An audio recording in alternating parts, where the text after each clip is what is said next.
Assalomu alaykum barcha namanganlik Navbahor jamoasi ashaddiy muxlislari. Barchamiz xabarimiz bor. Hozirgi kunda O'zbekiston Super Ligasining tur o'yinlari Navbahor jamoasi Toshkentda Olimpiya o'yingohida olib boryapti. Bunga sabab nima? Bunga sabab shuki Navbahor markaziy o'yingohimiz hamda zaxira o'yingohimizda o'sha rekonstruksiya, ya'ni qayta ta'mirlash hamda chimlarni yangilash ishlari olib borilyapti. Hozirgi kundagi holat bilan men sizlarni tanishtirib o'taman. Iltimos, ushbu videoga bitta like bosib, obuna tugmasini bosib qo'yish esdan chiqmasin.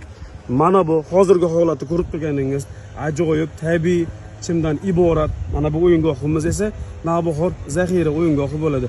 Ushbu o'yingoh ham O'zbekiston Super Ligasining ikkinchi davrasiga bemalol tayyor holatga keldi. Qadrdonlar, juda ham chiroyli, 100% tabiiy, zamonaviy uskunalar bilan jihozlandi. Ushbu o'yingohimizda bemalol Super Liga tur o'yinlarini o'tkazsa bo'ladi. Endi esa Navbahor markaziy o'yingohimizdagi holat bilan sizlarni tanishtirib o'taman. Mana bu ko'rib turganingiz ideal holatdagi Navbahor markaziy o'yingohi bo'ladi. Ushbu o'yingohda ham